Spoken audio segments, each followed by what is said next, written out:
بالله من الشيطان الرجيم بسم الله الرحمن الرحيم يا أيها الذين آمنوا اتقوا الله حق تقاته ولا تموتن إلا وأنتم مسلمون يا أيها الناس اتقوا ربكم الذي خلقكم من نفس واحدة وخلق منها زوجها وبث منهما رجالا كثيرا ونساء واتقوا الله الذي تساءلون به والأرحام إن الله كان عليكم رقيبا يا أيها الذين آمنوا اتقوا الله وقولوا قولا سديدا يصلح لكم أعمالكم ويغفر لكم ذنوبكم ومن يطع الله ورسوله فقد فاز فوزا عظيما. സ്നേഹധന്യരായ ശ്രോതാക്കളെ, അള്ളാഹു സുബ്ഹാനഹു തആലയുടെ നിയമനിർദ്ദേശങ്ങൾ ജീവിതത്തിന്റെ എല്ലാ മേഖലകളിലും കഴിവിന്റെ പരമാവധി സൂക്ഷിച്ച് ജീവിക്കണമെന്ന് ഉണർത്തുകയാണ്, വസിയ്യത്ത് ചെയ്യുകയാണ്. ലാ ഇലാഹ ഇല്ലല്ലാഹ് എന്ന കലിമത്ത് തൗഹീദ് നമ്മുടെ ജീവിതത്തിൽ പകർത്തുക എന്നതാണ് നമ്മുടെയൊക്കെ ഈ ജീവിതത്തിന്റെ ഏറ്റവും പ്രധാനപ്പെട്ട ലക്ഷ്യമെന്നത് നമുക്ക് എല്ലാവർക്കും അറിയാം. വിശുദ്ധ ഖുർആനിൽ അല്ലാഹു സുബ്ഹാനഹു തആല പറഞ്ഞത് വമാ ഖലഖതുൽ ജിന്ന വൽ ഇൻസ ഇല്ലാ ലിയഅബുദൂൻ, എന്നെ ആരാധിക്കുവാൻ വേണ്ടിയല്ലാതെ ഞാൻ ജിന്നുകളെയും മനുഷ്യരെയും സൃഷ്ടിച്ചിട്ടില്ല. ഇല്ലാ ലിയഅബുദൂൻ എന്നതിനെ മഹാനായ ഇബ്നു അബ്ബാസ് റളിയല്ലാഹു അൻഹു വിശദീകരിക്കുന്നിടത്ത് അദ്ദേഹം പ്രത്യേകം എടുത്തു പറയുന്നത് കാണാം.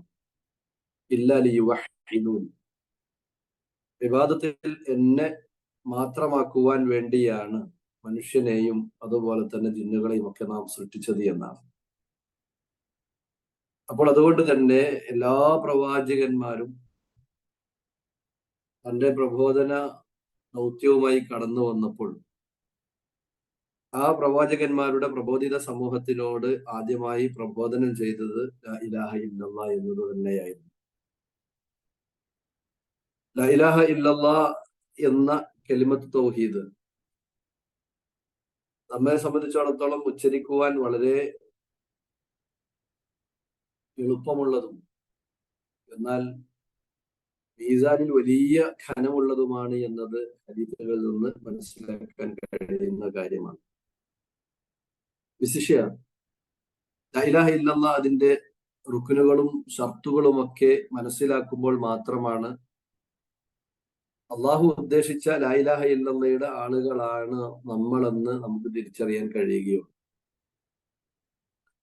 മഹാന്മാരായ പണ്ഡിതന്മാർ പറയുന്നത് കാണാൻ കഴിയും. ലാ ഇലാഹ ഇല്ലല്ലാഹ് എന്നത്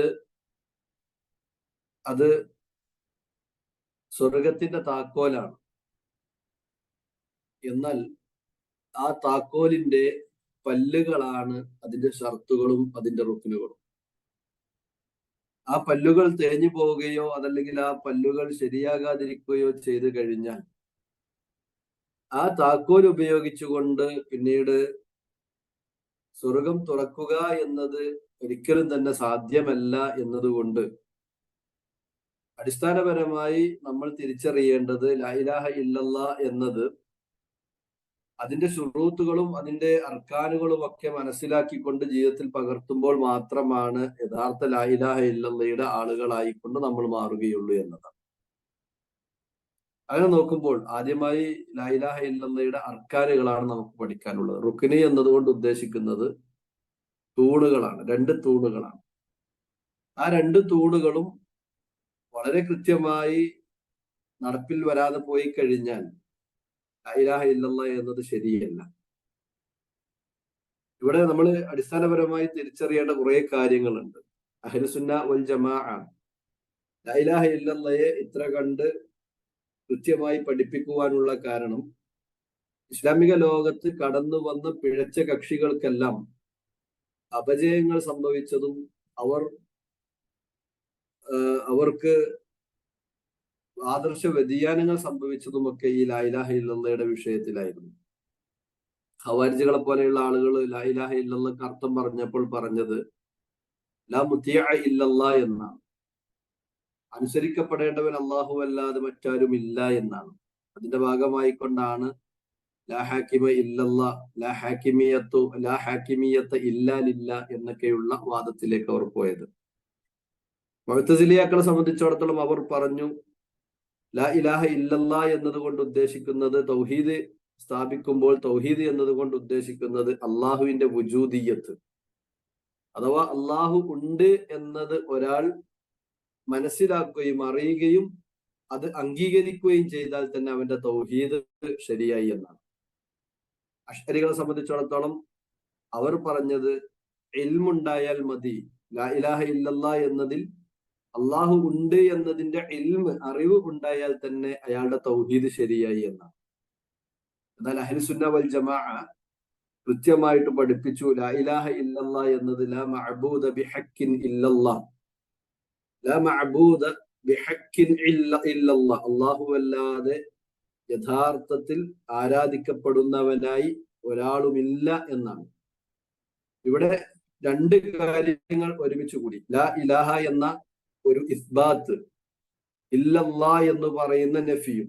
ലാ ഇലാഹ ഇല്ലല്ലാ എന്ന് പറയുമ്പോൾ ലാ ഇലാഹ എന്ന് പറയുന്ന നഫി, ലാ ഇലാഹ, ലാ ഇലാഹ എന്ന് പറയുമ്പോൾ അവിടെ വന്ന നഫിയാണ്, അഥവാ നിരാകരണമാണ്. ഒരു ഇലാഹുമില്ല, ഒരു ഇലാഹുമില്ല എന്ന്, ഒരു ആരാധ്യനുമില്ല എന്ന നഫിയും അതോടൊപ്പം തന്നെ ഇല്ലല്ലാ എന്ന് പറയുന്ന ഇസ്ബാത്തും.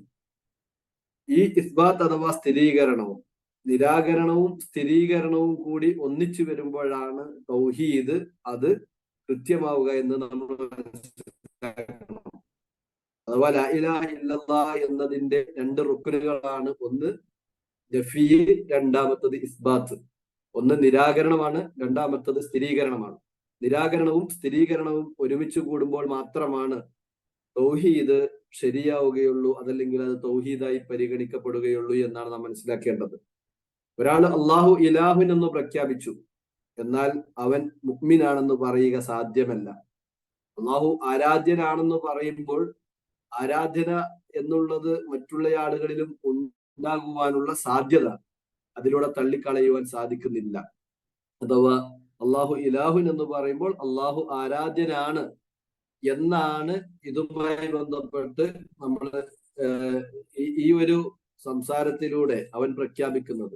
അള്ളാഹു ആരാധ്യനാണ് എന്ന് പറയുമ്പോൾ അള്ളാഹുവിന്റെ തൗഹീദിനെ അതിലൂടെ സ്ഥാപിക്കപ്പെടാൻ കഴിയുന്നില്ല എന്നതാണ് നമ്മൾ ഓരോരുത്തരും തിരിച്ചറിയേണ്ടത്. എന്നാൽ അള്ളാഹു ഇലാഹ ആണ് എന്ന് പറഞ്ഞാൽ അത് തൗഹീദാകുമോ എന്ന് ചോദിച്ചാൽ ഒരിക്കലുമില്ല. അവിടെയാണ് ഇല്ലല്ലാ എന്നുള്ള ലാ ഇലാഹ, ഒരു ഇലാഹുമില്ല എന്ന് ആദ്യം നിരാകരിക്കുകയും പിന്നീട് ഇല്ലല്ലാ, അള്ളാഹു അല്ലാതെ എന്ന് പറയുമ്പോൾ അള്ളാഹു മാത്രമാണ് ആരാധനക്കർഹനെന്ന് അതിലൂടെ ലഭിക്കുന്ന സാഹചര്യം ഉണ്ടാകുന്നത്. സൂറത്തുൽ ഇഖ്ലാസ് നമ്മൾ എടുത്തു നോക്കുക. സൂറത്തുൽ ഇഖ്ലാസിൽ ഈ പറഞ്ഞ സ്ഥിരീകരണവും നിരാകരണവും കാണാൻ സാധിക്കും, ഇസ്ബാത്തും നഫിയും കാണാൻ സാധിക്കും. കുൽ ഹുവല്ലാഹു അഹദ്, അത് അള്ളാഹു സുബ്ഹാനഹു വ തആല പറയുകയാണ്. കുൽ ഹുവല്ലാഹു അഹദ്, നബിയെ അങ്ങ് പറയുക, അള്ളാഹു അവൻ ഏകനാകുന്നു. അവൻ ഏകനാകുന്നു എന്ന് പറയുമ്പോൾ അവിടെ അള്ളാഹു സ്ഥിരീകരിക്കുകയാണ്, അഹദ് എന്ന് പറയുന്ന സിഫത്തിനെ സ്ഥിരീകരിക്കുന്നു. അള്ളാഹു സമദ്, അള്ളാഹു സമദാണെന്ന് പറയുമ്പോഴും അവിടെ സ്ഥിരീകരണമാണ്, ഇസ്ബാത്താണുള്ളത്. ലം യലിദ് വലം യൂലദ് വലം യകുൽ ലഹു കുഫുവൻ അഹദ്, അവിടെ നഫിയാണ്, അഥവാ നിരാകരണമാണ് അവിടെ വന്നത്. അപ്പോ അള്ളാഹു സുബ്ഹാനഹു വ തആല അള്ളാഹുവിനെ പരിചയപ്പെടുത്തിയത് സ്ഥിരീകരണത്തിലൂടെയും നിരാകരണത്തിലൂടെയുമാണ്. അപ്പോ ഈ ഇസ്ബാത്തും ഈ നഫിയുമാണ് അടിസ്ഥാനപരമായി കൊണ്ട് ലാ ഇലാഹ ഇല്ലല്ലയുടെ റുക്നുകൾ എന്നതുകൊണ്ട് ഉദ്ദേശിക്കുന്നത്. അതുപോലെ തന്നെ ഇനിയും ആയത്തുകൾ ഓരോന്നെടുത്ത് നോക്കിക്കഴിഞ്ഞാലും ഇത് നമുക്ക് മനസ്സിലാക്കാൻ കഴിയും. മറ്റിടത്ത് കാണാം അള്ളാഹു പറയുകയാണ്, ലൈസ കമിസ്ലിഹി ഷൈഉൻ വഹുവസ് സമീഉൽ ബസീർ. ലൈസ കമിസ്ലിഹി ഷൈഉൻ, അവനെ പോലെ ഒന്നുമില്ല. ലൈസ കമിസ്ലിഹി ഷൈഉൻ, അവിടെ ആദ്യം നിരാകരണം വന്നു. എന്നിട്ട് പറയാം വഹുവസ് സമീഉൽ ബസീർ, അവൻ സമീ ആണ്, അവനെല്ലാം കേൾക്കുന്നവനാണ്. ബസീറുൻ, അവനെല്ലാം കാണുന്നവനുമാണ് എന്ന് പറയുമ്പോൾ അവിടെ അള്ളാഹുവിന്റെ സംഇനെയും ബസറിനെയും ഒക്കെ അവിടെ സ്ഥിരീകരിക്കുകയാണ് ചെയ്യുന്നത്. അപ്പൊ ഈ രൂപത്തിൽ ആണ് തൗഹീദ് സ്ഥാപിക്കപ്പെടേണ്ടത്. അതല്ലാതെ അള്ളാഹു ഉണ്ട് എന്നൊരാൾ വിശ്വസിച്ചു എന്നതുകൊണ്ട് അവൻ മുഅ്മിനാവുകയോ അവൻ തൗഹീദുള്ളവനാവുകയോ ചെയ്യുകയില്ല. അങ്ങനെയായിരുന്നു എങ്കിൽ മക്കയിലെ മുശ്രിക്കീങ്ങളെ സംബന്ധിച്ചിടത്തോളം അവർ മുഅ്മിനീങ്ങളുടെ ഗണത്തിലായിരുന്നു ഉണ്ടാകേണ്ടിയിരുന്നത്. കാരണം അള്ളാഹു സുബ്ഹാനഹു വ തആല ഉണ്ട് എന്നതും അള്ളാഹുവിന്റെ അസ്തിത്വത്തെയും അതുപോലെ തന്നെ അള്ളാഹുവിന്റെ കഴിവുകളെയൊക്കെ അവർ അംഗീകരിച്ചിരുന്നു. ഏതാനും ചില സിഫത്തുകളെ അവർ നിഷേധിച്ചിരുന്നു എന്നതൊഴിച്ചാൽ അവരെ സംബന്ധിച്ചിടത്തോളം അള്ളാഹു ഉണ്ട് എന്നതിൽ അവർക്ക് തർക്കമുണ്ടായിരുന്നില്ല. അള്ളാഹുവിനോട് പ്രാർത്ഥിക്കണം എന്നതിലും അവർക്ക് തർക്കമുണ്ടായിരുന്നില്ല. അള്ളാഹുവിന്റെ കൂടെ മറ്റുള്ള മഹാന്മാരെ വിളിച്ചു പ്രാർത്ഥിക്കുന്ന, അമ്പിയാക്കളോട് പ്രാർത്ഥിക്കുന്ന, അതുപോലെ തന്നെ മലക്കുകളോട് പ്രാർത്ഥിക്കുന്ന, ജിന്നുകളോട് പ്രാർത്ഥിക്കുന്ന അവസ്ഥ അവരിൽ ഉണ്ടായിരുന്നു എന്നതുകൊണ്ടാണ് അവരുടെ തൗഹീദ് ശരിയല്ല എന്ന് സ്ഥാപിക്കുവാനായി മുഹമ്മദ് മുസ്തഫ സല്ലല്ലാഹു അലൈഹി വസല്ലമയെ അള്ളാഹു സുബ്ഹാനഹു വ തആല പറഞ്ഞയച്ചത്. അപ്പോൾ അള്ളാഹുവിന്റെ റുബൂബിയത്തിനെ ഒരാൾ അംഗീകരിച്ചാലും ഒരാൾ ഉലൂഹിയത്തിനെ അംഗീകരിക്കാത്തിടത്തോളം കാലഘട്ടം അവന്റെ തൗഹീദ് ശരിയല്ല എന്ന് പറയാനുള്ള കാരണം ആരാധ്യത അത് അള്ളാഹുവിൽ മാത്രം അർപ്പിക്കപ്പെടേണ്ടതാണ് എന്ന് എപ്പോഴാണോ നിരാകരണത്തിലൂടെയും സ്ഥിരീകരണത്തിലൂടെയും സ്ഥാപിക്കപ്പെടുക, അപ്പോൾ മാത്രമായിരിക്കും അവന്റെ തൗഹീദ് ശരിയാകുക എന്ന് നമ്മൾ മനസ്സിലാക്കുക. ഇതാണ് ലാ ഇലാഹ ഇല്ലല്ലയുടെ അർക്കാനുകൾ എന്ന് പറയുന്നത്. 2 അർക്കാനുകളാണ്. ഒന്നാമത്തത് നഫിയാണ്, രണ്ടാമത്തത് ഇസ്ബാത്താണ്. ഈ വിഷയം എന്തിനാണ് ഞാൻ പറഞ്ഞു കഴിഞ്ഞാൽ, നമ്മുടെ മുൻഗാമികളായി കടന്നു വന്ന അഹ്ലുസുന്നയുടെ പണ്ഡിതന്മാർ ആ വിഷയത്തിൽ ഇത്ര ശക്തമായി കൊണ്ട് ഇത് പഠിപ്പിക്കുവാനുള്ള കാരണം പ്രധാനമായും ഇസ്ലാമിക ലോകത്ത് കടന്നു വന്ന പിഴച്ച കക്ഷികളൊക്കെ ഈ വിഷയത്തിലാണ് അബദ്ധത്തിൽ ചെന്ന് ചാടിയത്. അതിന്റെ ഭാഗമായിക്കൊണ്ടാണ് അവർ പല പല കക്ഷികളായിക്കൊണ്ട് മാറിയതും പിന്നീട് അവിടെ നിന്ന് അങ്ങോട്ട് ഇസ്ലാമിന്റെ തന്നെ ശത്രുക്കളായി പ്രവാചകൻ സല്ലല്ലാഹു അലൈഹി വസല്ലമ പഠിപ്പിച്ച കാര്യങ്ങളിൽ നിന്നൊക്കെ വിട്ടുനിൽക്കുന്ന ആളുകളായിക്കൊണ്ട് സ്വന്തം ബുദ്ധിയെ പ്രമാണമാക്കി മുന്നോട്ട് പോകുന്ന അവസ്ഥയിലേക്ക് അവരെത്തിയത്. അപ്പൊ ഇതാണ് ഈ വിഷയത്തിൽ നമ്മൾ ആദ്യം മനസ്സിലാക്കേണ്ടത്. രണ്ടാമത്, ഈ വിഷയത്തിന് രണ്ടാമത്തെ തലമാണ് ലാ ഇലാഹ ഇല്ലല്ലയുടെ ഷർത്തുകളെ കുറിച്ചാണ് നമ്മൾ മനസ്സിലാക്കേണ്ടത്. ലാ ഇലാഹ ഇല്ലല്ലയുടെ ഷർത്തുകളെ കുറിച്ച് മനസ്സിലാക്കുമ്പോൾ അടിസ്ഥാനപരമായി നമ്മൾ അറിഞ്ഞിരിക്കേണ്ട കാര്യം ലാ ഇലാഹ ഇല്ലല്ല എന്നതിനെ കുറിച്ചുള്ള അറിവ് തന്നെയാണ്. അതുകൊണ്ടാണ് പണ്ഡിതന്മാർ പറയാറുണ്ട് അൽ ഇൽമു മുനാഫിൽ ജഹിൽ, അൽ ഇൽമു മുനാഫിൽ ജഹിൽ. ഇതാണ് ഒന്നാമത്തെ നിബന്ധനയായിക്കൊണ്ട് പണ്ഡിതന്മാർ പറഞ്ഞിട്ടുള്ളത്. അഥവാ ലാ ഇലാഹ ഇല്ലല്ലയെ കുറിച്ചുള്ള അറിവുണ്ടാകണം. അറിവ് എന്ന് പറയുമ്പോൾ അത് ഒരു കാര്യം മനസ്സിലാക്കലാണ്. എങ്ങനെ മനസ്സിലാക്കണം?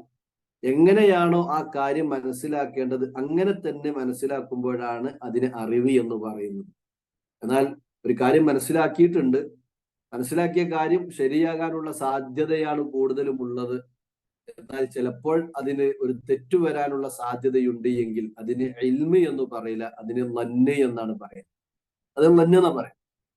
ഇനി ഒരാൾ ഒരു കാര്യം മനസ്സിലാക്കി, ആ മനസ്സിലാക്കിയത് ശരിയാകാനും തെറ്റാനുമുള്ള സാധ്യത ഒരുപോലെ നിലനിൽക്കുന്നുണ്ട് എങ്കിൽ അതിന് അതിന് ശക്ക് എന്ന് പറയും. ഇനി ഒരാളെ സംബന്ധിച്ചിടത്തോളം അയാൾ ഒരു കാര്യം മനസ്സിലാക്കിയിട്ടുണ്ട്, മനസ്സിലാക്കിയ കാര്യം അബദ്ധമാകാനാണ് സാധ്യത, എന്നാൽ ശരിയാകാനുള്ള ഒരു സാധ്യത അവിടെ നിലനിൽക്കുന്നുമുണ്ട് എങ്കിൽ അതിന് വഹ്മ് എന്നാ പറയാം. ഇനി ഒരാൾ ഒരു കാര്യം മനസ്സിലാക്കി, ആ മനസ്സിലാക്കിയ കാര്യം അത് എങ്ങനെയായിരുന്നു മനസ്സിലാക്കേണ്ടതിന് അതിന് വിപരീതമാണ് മനസ്സിലാക്കിയിട്ടുള്ളതെങ്കിൽ അതിന് ജഹില് അഥവാ വിവരക്കേട് എന്നാണ് പറയാറുള്ളത്. ഇനി ആ ജഹില് ബസീത്ത് എന്നാ പറയാം. ഇനി ഒരാൾ ഒരു കാര്യം എങ്ങനെയാണോ മനസ്സിലാക്കേണ്ടത് അതിനെതിരിൽ മനസ്സിലാക്കി വെച്ചിരിക്കുന്നു. മാത്രവുമല്ല ആ എതിരിൽ മനസ്സിലാക്കിയ കാര്യമാണ് യഥാർത്ഥ ശരി എന്ന് അയാൾ ധരിച്ചു വെക്കുകയും അതിനുവേണ്ടി വാദിക്കുകയും ചെയ്യുന്നുണ്ട് എങ്കിൽ അയാളെ കുറിച്ച് പറയാറുള്ളത് ജാഹില് മുറക്കബി എന്നാണ്. ജഹിൽ മുറക്കബാണ്. അപ്പൊ അതുകൊണ്ട് തന്നെ ഇദ്റാഖുഷൈ, ഒരു വസ്തുവിനെ മനസ്സിലാക്കുക എന്ന് പറയുമ്പോൾ എങ്ങനെ മനസ്സിലാക്കണം? അത് എന്താണോ അതിന്റെ സമ്പൂർണത ആ നിലക്ക് തന്നെ മനസ്സിലാക്കുമ്പോഴാണ് ഇൽമി എന്ന് പറയുക. അല്ലാഹു സുബ്ഹാനഹു വ തആല വിശുദ്ധ ഖുർആനിലൂടെ പഠിപ്പിച്ചത് കാണാൻ സാധിക്കും. ഫഅലം അന്നഹു ലാ ഇലാഹ ഇല്ലല്ലാഹ്. ഫഅലം, നീ അറിയുക എന്നാണ് പറഞ്ഞത്. ഫഖുൽ എന്നല്ല പറഞ്ഞത്, ഫഅലം എന്നാണ് പറഞ്ഞത്. നീ അറിയണം ലാ ഇലാഹ ഇല്ലല്ലാഹ്. ലാ ഇലാഹ ഇല്ലല്ലാഹ് എന്നത് നീ അറിയണം എന്നാണ് പറഞ്ഞത്. എങ്ങനെയാണ് ലാ ഇലാഹ ഇല്ലല്ലാഹ് എന്ന് അറിയേണ്ടത്? എവിടെ നിന്നാണ് നാം ലാ ഇലാഹ ഇല്ലല്ലാഹ് എന്നത് മനസ്സിലാക്കേണ്ടത്? ലാ ഇലാഹ ഇല്ലല്ലാഹ് എന്ന് മനസ്സിലാക്കേണ്ടത് വിശുദ്ധ ഖുർആനിൽ നിന്നാണ്, തിരുസുന്നത്തിൽ നിന്നാണ്. അള്ളാഹുവിന്റെ റസൂൽ സല്ലല്ലാഹു അലൈഹി വസല്ലമ എങ്ങനെയാണോ അള്ളാഹുവിനെ പഠിപ്പിച്ചത് അതിലൂടെയാണ് മനസ്സിലാക്കേണ്ടത്. ഇനി നമ്മൾ മനസ്സിലാക്കാതെ ഒരു തഖ്ലീദിന്റെ ഭാഗമായി കൊണ്ടാണ് ലാ ഇലാഹ ഇല്ലല്ലയുടെ വക്താക്കളായി നടക്കുന്നത് എങ്കിലോ നാളെ പിറ്റേന്ന് വരാനിരിക്കുന്ന ബർസഖിന്റെ ലോകത്ത് വെച്ചു തന്നെ അതിന്റെ പരീക്ഷണങ്ങളിൽ നമ്മൾ അകപ്പെട്ടുകൊണ്ടിരിക്കുമെന്ന കാര്യം നമ്മൾ മനസ്സിലാക്കണം. കാരണം ബർസഖിന്റെ ലോകത്ത് ഒരാൾ എത്തിപ്പെടുന്നതോടുകൂടി അയാളുടെ അടുക്കൽ മലക്കുകൾ വന്ന് ചോദിക്കുന്ന ചോദ്യമുണ്ട്, മൻ റബ്ബുക, ആരാണ് നിന്റെ റബ്ബി എന്ന് ചോദിക്കുമ്പോൾ വിശ്വാസികൾ പറയുന്ന മറുപടി റബ്ബി അള്ളാഹ്, എന്റെ റബ്ബ് അള്ളാഹുവാണ് എന്നാണ്. അപ്പൊ വീണ്ടും അവരോടൊരു ഉപചോദ്യമുണ്ട്. ആ ചോദ്യം എന്താണ്? അതും റസൂലുള്ളാഹി സ്വല്ലല്ലാഹു അലൈഹി വസല്ലമയിൽ നിന്നും ഇമാം നസായിയെ പോലെയുള്ള പണ്ഡിതന്മാർ സ്വഹീഹായ സനദിലൂടെ ഉദ്ധരിച്ചത് കാണാൻ കഴിയും. കൈഫ അറഫ്ത, നീ എങ്ങനെയാണ് അത് മനസ്സിലാക്കിയിട്ടുള്ളത്? അവിടെ വിശ്വാസികളായ ആളുകളാണെങ്കിൽ പറയുന്ന മറുപടി എന്താണ്? ഖറഅതു കിതാബല്ലാഹി വദറൈതു, അള്ളാഹുവിന്റെ കിതാബ് വായിച്ചും പഠിച്ചുമാണ് അള്ളാഹുവാണ് ഞങ്ങളുടെ റബ്ബ് എന്ന് ഞാൻ മനസ്സിലാക്കിയത് എന്ന് പറയും.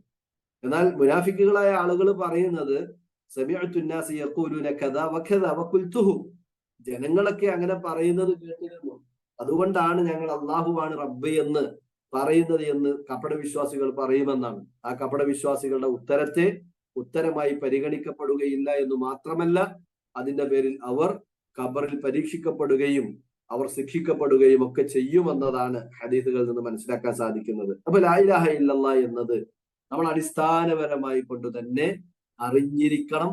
അതിന്റെ പദാനുപദം അർത്ഥവും മനസ്സിലാക്കണം. അതുപോലെ തന്നെ അതുമായി ബന്ധപ്പെട്ടുള്ള ആശയങ്ങളും അതിന്റെ തലങ്ങളും എവിടെ വെച്ചാണ് ലാ ഇലാഹ ഇല്ലല്ലാഹ് തുടങ്ങുന്നത് എന്നും എവിടെ വരെ അത് എത്തി നിൽക്കുന്നു എന്നതും ഒക്കെ നമ്മൾ തിരിച്ചറിയേണ്ടതുണ്ട്. അങ്ങനെ വരുമ്പോൾ ഒന്നാമത്തെ പദം അതില് ലാ എന്ന നഫിയാണ്. നമ്മൾ നേരത്തെ സൂചിപ്പിച്ചു അതിന്റെ റുക്കനുകളുടെ ചർച്ചയിൽ. ഇലാഹി എന്നാണ് രണ്ടാമത്തെ പദം. ഇലാഹി എന്ന പദം അറബി ഭാഷയിൽ ഫിആലി എന്ന വാചക ഘടനയിലാണ് വന്നിട്ടുള്ളത്. അതുകൊണ്ട് തന്നെ അതിന് സാധാരണഗതിയിൽ രണ്ടർത്ഥങ്ങൾ ഉണ്ടാകാറുണ്ട്. ഇസ്മു ഫായിലിന്റെ അർത്ഥവുമുണ്ട്, ഇസ്മു മഫ്ഊലിന്റെ അർത്ഥവുമുണ്ട്. ഇസ്മു ഫായിലിന്റെ അർത്ഥം എന്നതുകൊണ്ട് ഉദ്ദേശിക്കുന്നത് ഇലാഹി എന്നുള്ള പദപ്രയോഗത്തിന് അൽ ഖാദിർ അഥവാ നിർമ്മിക്കുവാൻ കഴിവുള്ളവൻ, ഉണ്ടാക്കുവാൻ കഴിവുള്ളവൻ എന്ന അർത്ഥമാണ്. രണ്ടാമത്തത് ഇസ്മു മഫ്ഊലിന്റെ അർത്ഥമാണെങ്കിൽ അൽ മഅബൂദ്, ആരാധ്യൻ എന്ന അർത്ഥമാണ്. ഇവിടെയാണ് ചില ആളുകൾ അൽ ഖാദിറു ലിൽ ഇഖ്തിറാ എന്ന അർത്ഥം നൽകുകയും അതിന്റെ ഭാഗമായി അല്ലാഹു സുബ്ഹാനഹു വ തആല സ്വയം ഉണ്ടാക്കുന്നവനാണ്, മറ്റുള്ള ആളുകളൊക്കെ കൊടുത്ത കഴിവിന്റെ അടിസ്ഥാനത്തിൽ ചെയ്യുന്നവരാണ്, അതുകൊണ്ട് കൊടുത്ത കഴിവിൽ നിന്ന് ചോദിച്ചാൽ ശിർക്കാവുകയില്ല, ഉള്ള കഴിവിൽ നിന്ന് ചോദിച്ചാലാണ് ശിർക്കാകുക എന്ന ഒരു മുടന്തൻ ന്യായം പറഞ്ഞുകൊണ്ട് വരുന്നത് കാണാൻ സാധിക്കും. അവിടെയാണ് നമ്മുടെ നാട്ടിലെ സമസ്തക്കാരൊക്കെ പിഴവ് സംഭവിച്ചത്, കൊടുത്ത കഴിവ് എന്ന് പറഞ്ഞത്. കാരണം അള്ളാഹു സ്വയം കഴിവുള്ളവനാണ്, സ്വയം കഴിവുള്ളവനെ ആണ് ഇലാഹി എന്ന് പറയുക. സ്വയം കഴിവില്ലാതെ മറ്റൊരാൾ കൊടുത്ത കഴിവിന്റെ അടിസ്ഥാനത്തിൽ ചെയ്യുകയാണെങ്കിൽ അയാൾ ഇലാഹ് ആവുകയില്ല എന്ന ഒരു വാദം അവർ കൊണ്ടുവരികയുണ്ടായി. നമ്മൾ മനസ്സിലാക്കേണ്ടത് ഒരിക്കലും തന്നെ അതായിരുന്നില്ല മക്കയിലേക്ക് മുഹമ്മദ് മുസ്തഫ സല്ലല്ലാഹു അലൈഹി വസല്ലമ കടന്നു വരുന്ന സമയത്ത് മക്ക മുശ്രിക്കീങ്ങൾ വാദിച്ചിരുന്നത്. അഥവാ അള്ളാഹുവിന് കൊടുത്ത കഴിവ്, അവർ പറഞ്ഞത് അള്ളാഹു സുബ്ഹാനഹു വ തആലക്ക് ഉള്ള കഴിവാണ്, ബാക്കിയുള്ള ആളുകളെ സംബന്ധിച്ചിടത്തോളം അത് ഉള്ള കഴിവാണ്, ബാക്കിയുള്ളവർക്ക് കൊടുത്ത കഴിവാണെങ്കിൽ അള്ളാഹുവിനെ സംബന്ധിച്ചിടത്തോളം ഉള്ള കഴിവാണ് എന്ന തർക്കമായിരുന്നില്ല ഉണ്ടായിരുന്നത്. കാരണം മക്ക മുശ്രിക്കീങ്ങളുടെ തൽബിയത്തിൽ നിന്ന് തന്നെ അത് വ്യക്തമാണ്. തംലികുഹു വമാ മലക്, അവരെ ഉടമപ്പെടുത്തുന്ന നീയാണ് എന്നാണ് അവർ പറഞ്ഞത്. അപ്പൊ ഇവിടെ നമ്മൾ മനസ്സിലാക്കേണ്ടത് എന്താണെന്ന് വെച്ച് കഴിഞ്ഞാൽ, മക്കയിൽ ഉണ്ടായിരുന്ന ആളുകൾ അള്ളാഹുവിനോട് പ്രാർത്ഥിച്ചതോടൊപ്പം തന്നെ മുഹമ്മദ് മുസ്തഫ സല്ലല്ലാഹു അലൈഹി വസല്ലമയുടെ പിതാവ് കൂടിയായിട്ടുള്ള ഇബ്രാഹിം നബി അലൈഹി ഇസ്ലാമിനോടും ഇസ്മായിൽ നബി അലൈഹി ഇസ്ലാമിനോടും അതുപോലെ തന്നെ അറബികളുടെ കൂട്ടത്തിലെ ഔലിയാക്കൾ എന്ന് പറയപ്പെടാവുന്ന രൂപത്തിലുള്ള ആളുകളെയും ഒക്കെ അവർ പ്രാർത്ഥിച്ചു. അവരോടൊക്കെ അവർ സഹായാഭ്യർത്ഥന നടത്തി. അതിനു പുറമെ അള്ളാഹുവിന്റെ പെൺമക്കളാണ് മലക്കുകൾ എന്ന് പറഞ്ഞ് മലക്കുകളോട് പ്രാർത്ഥിക്കുന്ന, അതുപോലെ പിശാചുക്കളോട് പ്രാർത്ഥിക്കുന്ന സാഹചര്യമൊക്കെ ഉണ്ടായപ്പോഴാണ് അള്ളാഹു റസൂൽ സല്ലല്ലാഹു അലൈഹി വസല്ലം അവരിലേക്ക് നിയുക്തരാകുന്നതും അതോടൊപ്പം തന്നെ ലാ ഇലാഹ ഇല്ലല്ലാഹ് എന്നത് കൃത്യമായി പഠിപ്പിക്കപ്പെടുന്നതും. അവിടെ നമ്മൾ മനസ്സിലാക്കേണ്ടത് അള്ളാഹു മാത്രമാണ് ആരാധനയ്ക്ക് അർഹൻ എന്നതായിരുന്നു. മുഹമ്മദ് മുസ്തഫ സല്ലല്ലാഹു അലൈഹി വസല്ലമയും അദ്ദേഹത്തിന്റെ പ്രബോധിത സമൂഹവും തമ്മിലുണ്ടായിരുന്ന പ്രധാന തർക്കം എന്നത് ഹദീസുകളിൽ നിന്നും ചരിത്രത്തിൽ നിന്നും വിശുദ്ധ ഖുർആനിൽ നിന്നും തന്നെ നമുക്കത് മനസ്സിലാക്കാൻ കഴിയുന്ന കാര്യമാണ്. അതുകൊണ്ട് ലാ ഇലാഹ ഇല്ലല്ലാഹയുടെ വിഷയത്തിൽ കൃത്യമായ അറിവുണ്ടാകുക എന്നത് ഓരോരുത്തരുടെയും ബാധ്യതയാണ്. ആ അറിവ് ഒരാൾക്ക് ലാ ഇലാഹ ഇല്ലല്ലാഹയുടെ വിഷയത്തിൽ ഇല്ലാതെ പോയി കഴിഞ്ഞാൽ അവന്റെ ലാ ഇലാഹ ഇല്ലല്ലാഹ് ശരിയല്ല എന്നതാണ് നമ്മൾ മനസ്സിലാക്കേണ്ടത്. റസൂൽ കരീം സല്ലല്ലാഹു അലൈഹി വസല്ലമ പറഞ്ഞതായിക്കൊണ്ട് ഇമാം മുസ്ലിം റഹിമഹുല്ല അദ്ദേഹത്തിന്റെ സ്വഹീഹിൽ ഉദ്ധരിക്കുന്ന ഒരു ഹദീസിൽ കാണാം, മൻ മാത വഹുവ യഅലമു അന്നഹു ലാ ഇലാഹ ഇല്ലല്ലാഹ് ദഖലൽ ജന്ന. മൻ മാത, ആരെങ്കിലും മരണപ്പെട്ടാൽ, വഹുവ യഅലമു, അവൻ അറിവുള്ളവനാണ്. എന്താണ് അറിവുള്ളത്? അന്നഹു ലാ ഇലാഹ ഇല്ലല്ലാഹ്, തീർച്ചയായും കാര്യം അള്ളാഹു അല്ലാതെ ആരാധനക്കർഹൻ മറ്റാരുമില്ല എന്നത് കൃത്യമായി അറിവുള്ളവനായി കൊണ്ടാണ് അവൻ മരണപ്പെടുന്നത് എങ്കിൽ ദഖലൽ ജന്ന, അവൻ സ്വർഗത്തിൽ പ്രവേശിച്ചു എന്നാണ്. അപ്പൊ ഇതിനൊരു മഫ്ഹൂമുണ്ട്. അഥവാ ആരെങ്കിലും ലാ ഇലാഹ ഇല്ലല്ലാഹ് എന്നത് അറിവില്ലാതെയാണ് മരിക്കുന്നത് എങ്കിൽ ദഖലന്നാർ, അല്ലെങ്കിൽ ലാ യദ്ഖുലുൽ ജന്ന, അവൻ സ്വർഗത്തിൽ പ്രവേശിക്കൂല, നരകത്തിൽ പ്രവേശിക്കുമെന്ന മഫ്ഹൂം ഇതിൽ നിന്ന് ഉറപ്പാണ്. ഇനി രണ്ടാമത്തെ നിബന്ധനയിലേക്ക് പോകുമ്പോൾ, ലാ ഇലാഹ ഇല്ലല്ലാഹ് എന്നതിൽ ഒരു വിധത്തിലുമുള്ള ശക്ക്, സംശയവും ഉണ്ടാകാൻ പാടില്ല. യഖീൻ ഉണ്ടാകണമെന്നതാണ്. അൽ യഖീൻ മുനാഫിൽ ലിശ്ശക്ക്, സംശയത്തിനെതിരായ യഖീൻ. അഥവാ ലാ ഇലാഹ ഇല്ലല്ലാഹയുടെ വിഷയത്തിൽ അള്ളാഹു അല്ലാതെ ആരാധനക്കർഹൻ മറ്റാരുമില്ല എന്നുള്ളതിൽ ഏതെങ്കിലും തരത്തിലുള്ള ഒരു സംശയം വന്നാൽ അതോടുകൂടി അവന്റെ ലാ ഇലാഹ ഇല്ലല്ലാഹ് അത് നഷ്ടപ്പെട്ടു പോകുന്നതാണ്. വിശുദ്ധ ഖുർആനിലെ സൂറത്തുൽ ഹുജറാത്തിൽ അല്ലാഹു സുബ്ഹാനഹു വ തആല പറയുന്നത് കാണാം, ഇന്നമൽ മുഅ്മിനൂന അല്ലദീന ആമനൂ ബില്ലാഹി വറസൂലിഹി സുമ്മ ലം യർതാബു വജാഹദു ബിഅംവാലിഹിം വഅൻഫുസിഹിം ഫീ സബീലില്ലാഹ് ഉലൈക ഹുമുസ് സ്വാദിഖൂൻ. ഇന്നമൽ മുഅ്മിനൂൻ, ഇന്നമ എന്നുള്ള പദപ്രയോഗം അതിനെ അറബി ഭാഷ പഠിച്ച ആളുകളെ സംബന്ധിച്ചിടത്തോളം അറിയാം, അത് ഹസ്റിനെ ഇഫാദത്ത് ചെയ്യുന്നു എന്നാണ് പറയാറുള്ളത്. അഥവാ അതിലൂടെ മാത്രം എന്ന അർത്ഥമാണ് ലഭിക്കുക. അപ്പൊ ഇന്നമൽ മുഅ്മിനൂൻ, മുഅ്മിനീങ്ങൾ ഇവർ മാത്രമാണ്, അല്ലദീന അവർ ആരാണ്, ആമനൂ ബില്ലാഹ് അല്ലാഹുവിൽ വിശ്വസിച്ചിരിക്കുന്നു, വറസൂലിഹി അല്ലാഹുവിന്റെ റസൂലിലും അവർ വിശ്വസിച്ചിരിക്കുന്നു, സുമ്മ ലം യർതാബു പിന്നീട് അവർക്ക് അതിലൊരു സംശയം ഉണ്ടായിട്ടില്ല. മാത്രമല്ല ആ സംശയം ഒന്നുമില്ലാതെ ഉറപ്പോടുകൂടി വജാഹദു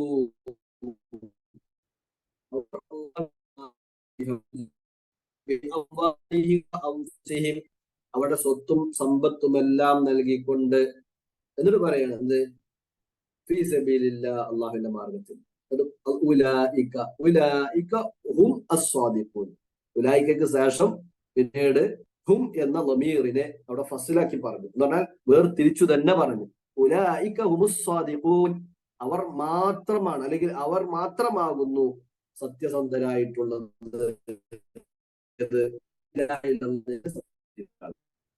അപ്പോ ലാ ഇലാഹ ഇല്ലല്ലാഹ് എന്ന വിഷയത്തിൽ നമുക്കൊരു സംശയം ഉണ്ടാകാൻ പാടില്ല. അള്ളാഹു അല്ലാതെ ആരാധനക്കർഹൻ മറ്റാരെങ്കിലും ഉണ്ടോ എന്നൊരു ചോദ്യം ഉണ്ടാകുമ്പോൾ അവിടെ സംശയം വന്നു കഴിഞ്ഞാൽ തന്നെ അവന്റെ ലാ ഇലാഹ ഇല്ലല്ലാഹ് അവൻ അതിൽ നഷ്ടക്കാരനാണ്, അവൻ ലാ ഇലാഹ ഇല്ലല്ലാഹ് നശിച്ചവനാണ് എന്നുള്ള കാര്യം നമ്മൾ മനസ്സിലാക്കേണ്ടതുണ്ട്. അപ്പോ ഈ രൂപത്തിൽ സംശയിച്ച ആളുകളായിരുന്നു മുനാഫിക്കുകൾ. അതുകൊണ്ടാണ് അവർ പുറത്ത് വിശ്വാസികളായും അവരുടെ ഉള്ളിൽ അവിശ്വാസികളുമായി കൊണ്ട് അവർ തുടരാനുണ്ടായ കാരണം. അബൂ ഹുറൈറ റളിയല്ലാഹു അൻഹുവിൽ നിന്നും ഇമാം മുസ്ലിം തന്നെ ഉദ്ധരിച്ച ഹദീസിൽ കാണാം, നബി സല്ലല്ലാഹു അലൈഹി വസല്ലം പറയുകയാണ്, അഷ്ഹദു അല്ലാ ഇലാഹ ഇല്ലല്ലാഹ് വ അന്നി റസൂലുള്ളാഹ്. അഷ്ഹദു, ഞാൻ സാക്ഷ്യം വഹിക്കുന്നു, അല്ലാ ഇലാഹ ഇല്ലല്ലാഹ് അല്ലാഹു അല്ലാതെ ആരാധനക്കർഹൻ മറ്റാരുമില്ല എന്ന് ഞാൻ സാക്ഷ്യം വഹിക്കുന്നു, വ അന്നി, ഞാൻ അല്ലാഹുവിന്റെ റസൂലാണെന്നും സാക്ഷ്യം. ഈ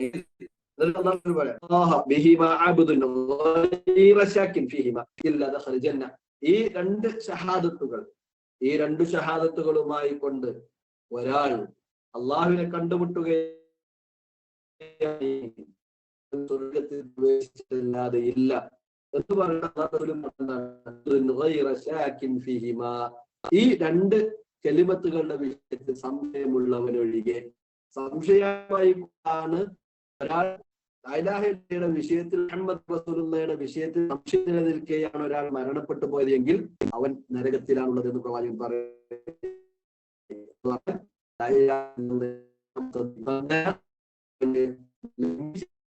നഷ്ടപ്പെട്ടു പോയിരിക്കുന്നു എന്നതാണ്. അബൂ ഹുറൈറ തന്നെ റിപ്പോർട്ട് ചെയ്യുന്ന, മുസ്ലിം റിപ്പോർട്ട് ചെയ്ത മറ്റൊരു ഹദീസിൽ കാണാം, വലിയ ഹദീസാണ്, അതിന്റെ ഒരു ചെറിയ ഭാഗം. നബി സല്ലല്ലാഹു അലൈഹി വസല്ലം അബൂ ഹുറൈറ റളിയല്ലാഹു അൻഹുവിന് സല്ലല്ലാഹു അലൈഹി വസല്ലം രണ്ട് രണ്ട് രണ്ട് ചെരുപ്പുകൾ അഴിച്ചു നൽകിയിട്ട് പറഞ്ഞു, ഇത് ഹബീന അലയ്യ ഹജൈനി, ഈ രണ്ട് ചെരുപ്പുകളുമായി കൊണ്ട് നീ പോകുക. എന്താണ് അത് എന്തിനാണ് പറഞ്ഞത്? നബി പറഞ്ഞതാണെന്ന് ബോധ്യപ്പെടാൻ സല്ലല്ലാഹു അലൈഹി വസല്ലം നൽകിയ, നബിയുടെ അടയാളമായി കൊണ്ട് നൽകിയ രണ്ട് ചെരുപ്പ്, ആ ചെരുപ്പുമായി കൊണ്ട് പോയിട്ട് പറയാൻ പറഞ്ഞു. എന്താ പറഞ്ഞത്?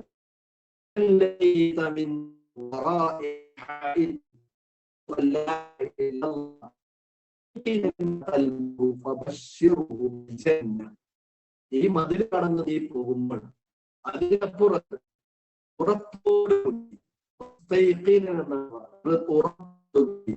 ലാ ഇലാഹ ഇല്ലല്ലാഹ് എന്ന് ഒരാൾ സാക്ഷ്യം വഹിച്ചിട്ടുണ്ടെങ്കിൽ, അവന്റെ ഹൃദയത്തിൽ സാക്ഷ്യം വഹിച്ചിട്ടുണ്ടെങ്കിൽ അവന് സന്തോഷ വാർത്ത അറിയിക്കുക, ബിൽ ജന്ന, സ്വർഗം കൊണ്ട് സന്തോഷ വാർത്ത അറിയിക്കുക എന്നതാണ്. അപ്പൊ അതുകൊണ്ട് തന്നെ നമ്മൾ ലാ ഇലാഹ ഇല്ലല്ലാഹയുടെ വിഷയം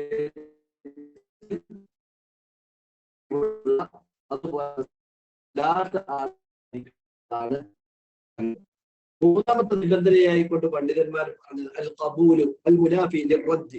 അൽ ഖബൂൽ, സ്വീകരിക്കണം, ലാ ഇലാഹ ഇല്ലല്ലാഹയെ സ്വീകരിക്കണം. അൽ മുനാഫി, അത് എതിരാണ്, ലിർറദ്ദ്, നിരാകരണത്തിനെതിരാണ്, അല്ലെങ്കിൽ അത് ഒഴിവാക്കുന്നതിനെതിരാണ്. ലാ ഇലാഹ ഇല്ലല്ലാഹ് എന്ന ഈ പദപ്രയോഗം, ഈ പദപ്രയോഗത്തെ നമ്മൾ സ്വീകരിക്കാൻ തയ്യാറാണ്. എങ്ങനെ സ്വീകരിക്കണം? ഹൃദയം കൊണ്ട് നമ്മൾ സ്വീകരിക്കണം. അതുപോലെ നമ്മുടെ നമ്മൾ പ്രഖ്യാപിക്കുകയും വേണം. വിശുദ്ധ ഖുർആനിൽ അല്ലാഹു സുബ്ഹാനഹു വ തആല അമ്പിയാക്കളുടേതായി കൊണ്ടുള്ള പല ചരിത്രങ്ങളും കഥകളും നമുക്ക് വിവരിച്ചു തന്നിട്ടുണ്ട്. ആ ചരിത്രങ്ങളുടെ കൂട്ടത്തിൽ അവർ എപ്രകാരമായിരുന്നു ഈ ലാ ഇലാഹ ഇല്ലല്ലാഹ് എന്ന കലിമത്തുകളെ തങ്ങളുടെ ജീവിതത്തിൽ സ്വീകരിച്ചതും അതിന്റെ ഭാഗമായി കൊണ്ട് എത്ര എന്നതും പ്രവാചകന്മാർ പോലും ഉണ്ടായിരുന്നു എന്നതുമൊക്കെ നമുക്ക് കാണാൻ കഴിയും. ഇതെന്തിനാണ്? ലാ ഇലാഹ ഇല്ലല്ലാഹ് എന്നതിനെ സ്വീകരിച്ചതുകൊണ്ടാണ്. സ്വീകരിക്കേണ്ട മുറപ്രകാരം ഒരാൾ സ്വീകരിച്ചു കഴിഞ്ഞാൽ അവനെ പിന്തിരിപ്പിക്കുവാനായി കൊണ്ട് എത്ര വലിയ പ്രലോഭനങ്ങളുമായും കോപനങ്ങളുമായും ആ ലാ ഇലാഹ ഇല്ലല്ലാഹ് ഒരു രൂപത്തിലുള്ള ചലനുണ്ടാക്കുവാൻ ഒരാൾക്കും തന്നെ സാധ്യതയില്ല. ആ രൂപത്തിൽ നമ്മൾ സ്വീകരിക്കുന്നു. ഖുർആനിലെ സൂറത്ത് യൂനുസിലെ 103-ാമത്തെ ദിനത്തിൽ അല്ലാഹു പറയുന്നത് കാണാം.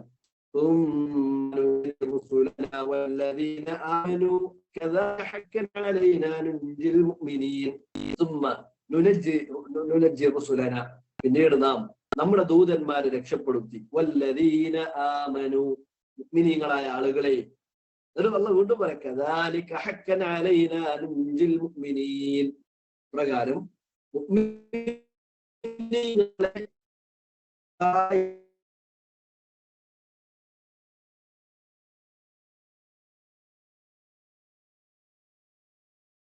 അംഗീകരിച്ചതിന്റെ പേരിൽ നാട് പോകേണ്ടി വന്ന സ്വത്തുക്കൾ ഉപേക്ഷിക്കേണ്ടി വന്ന, ഒരു വേള സ്വന്തം ജീവൻ പോലും ഉപേക്ഷിക്കേണ്ടി വന്നവരായിരുന്നു അവർ.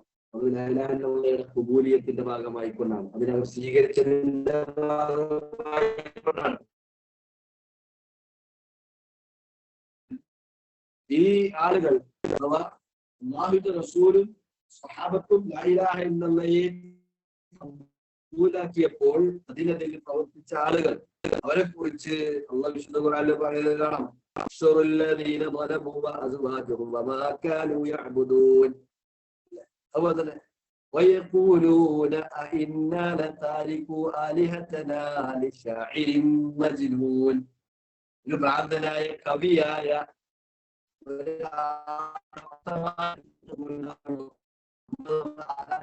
ഉപേക്ഷിക്കേണ്ടത് എന്ന് അവർ ചോദിക്കുമ്പോൾ അവർ സ്വീകരിക്കാൻ തയ്യാറായിരുന്നില്ല, അവർ അതിൽ ഉപേക്ഷ വരുത്തുകയാണ് ചെയ്തത്. അതാണ് വലിയ കുഫർ വരാനുണ്ടായ മറ്റൊരു കാരണം. അതുകൊണ്ട് തന്നെ ലാ ഇലാഹ ഇല്ലല്ലാഹ് എന്നതിന്റെ പദം എന്തൊന്നിനെയാണോ അറിയിക്കുന്നത് അതിനെ കൃത്യമായി സ്വീകരിക്കുകയും അതിനെ അംഗീകരിക്കുകയും ചെയ്യാൻ നമ്മൾ ഓരോരുത്തരും തയ്യാറാകണം. നാലാമത്തെ നിബന്ധനയായിക്കൊണ്ട് പണ്ഡിതന്മാർ പറഞ്ഞാൽ ഇൻഖിയാദുന അൽ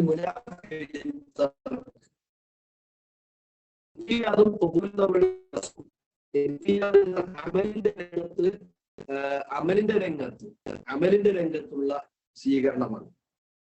ഖബൂല് എന്ന് പറയുന്നത് ഖൗലിന്റെ രംഗത്തുള്ള സ്വീകരണമാണ്.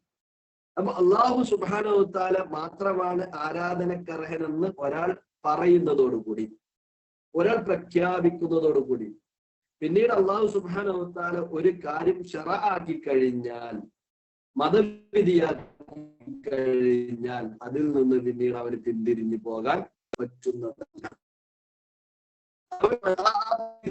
പിന്തിരിഞ്ഞു പോകുന്നുണ്ട് എങ്കിൽ അവൻ ഇംതിഹാന്റെ രംഗത്ത് പരാജയപ്പെട്ടവനാണ്. ഇംതിഹാന്റെ രംഗത്ത് പരാജയപ്പെട്ടവനാണ്. അതുകൊണ്ടാണ് അല്ലാഹു സുബ്ഹാനഹു വ തആല പറഞ്ഞത്, വമൻ യുസ്ലിം വജ്ഹഹു ഇലല്ലാഹി വഹുവ മുഹ്സിൻ ഫഖദ് ഇസ്തംസക ബിൽ ഉർവത്തിൽ വുസ്ഖാ. വമൻ യുസ്ലിം വജ്ഹഹു, വല്ലവനും തന്റെ മുഖത്തെ സമർപ്പിച്ചാൽ അള്ളാഹുവിലേക്ക്, അപ്പോ വല്ലവനും തന്റെ മുഖത്തെ അള്ളാഹുവിലേക്ക് സമർപ്പിക്കുന്നവനാണ് എങ്കിൽ എങ്ങനെ? വഹുവ മുഹ്സിനുൻ, അവൻ മുഹ്സിനായിക്കൊണ്ട്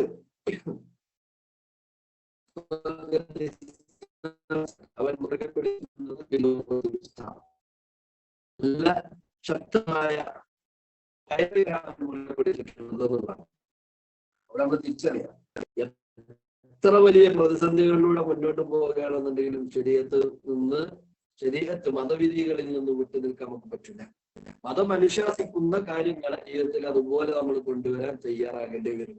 അതുകൊണ്ടാണ് അള്ളാഹു വിശുദ്ധ ഖുർആനിലൂടെ ചോദിക്കുന്നത് കാണാം, അലിഫ് ലാം മീം അഹസിബൻ നാസു അൻ യുത്റകു അൻ യഖൂലു ആമന്നാ വഹും ലാ യുഫ്തനൂൻ قبلهم ليعلمن الله الذين صدقوا.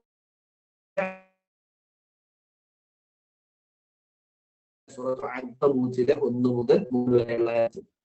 അലിഫ് ലാം മീം എന്ന് പറയണം. അഹസിബൻ നാസു, നിങ്ങൾ വിചാരിക്കുന്നു, അവർ പറഞ്ഞാൽ, എന്ത് പറഞ്ഞാൽ? ആമന്നാ, നിങ്ങൾ വിശ്വസിച്ചിരിക്കുന്നു എന്നൊരു പറഞ്ഞാൽ വെറുതെ കണ്ട് സ്വർഗത്തേക്ക് കയറ്റിവിടുന്നവർ വിചാരിക്കുന്നുണ്ടോ? അഹും ലാ യുഫ്തനൂൻ, അവർ പരീക്ഷിക്കപ്പെടുകയില്ല എന്നും അവർ വിചാരിക്കുന്നുണ്ടോ? അല്ലാഹു പറയാ, വലഖദ് ഫതന്നല്ലദീന മിൻ ഖബ്ലിഹിം, അവരുടെ മുൻഗാമികളായ ആളുകളെ നാം പരീക്ഷിച്ചിട്ടുണ്ട്. ഫലയഅലമന്നല്ലാഹു അല്ലദീന സദഖൂ വലയഅലമന്നൽ കാദിബീൻ. ഇതിനാണ് ആളുകളുടെ കൂട്ടത്തിലെ കള്ളന്മാരാരൊക്കെയാണെന്ന് അല്ലാഹു സുബ്ഹാനഹു വ തആലക്ക് അറിയുവാൻ. അല്ലാഹുക്ക് ഇൽമില്ലാത്തത് കൊണ്ടല്ല, നമ്മളെ ബോധ്യപ്പെടുത്തിയിട്ടാണ്. കാരണം അല്ലാഹു സുബ്ഹാനഹു വ തആല ഖലായിഖുകളുടെ മുഴുവൻ മഖാദിറുകൾ, എല്ലാവരുടെയും ഖദറുകൾ ഈ പ്രപഞ്ചം സൃഷ്ടിക്കുന്നതിന്റെ 50,000 കൊല്ലം മുമ്പ് ലൗഹിൽ രേഖപ്പെടുത്തിയിട്ടുണ്ട്, അർശിൽ രേഖപ്പെടുത്തിയിട്ടുണ്ട്. അത് കഴിഞ്ഞ് പിന്നീട് കലം സൃഷ്ടിച്ചു. കലമിനോട് ഉക്തുബ് എന്ന് പറഞ്ഞു. അപ്പോ അള്ളാഹുവിനോട് കലം ചോദിക്കേണ്ടത് മാതാ അക്തുബ്, ഞാൻ എന്ത് എഴുതും? അവ പറയുന്നുണ്ട് മഖാദീർ അൽ ഖലായിഖ്,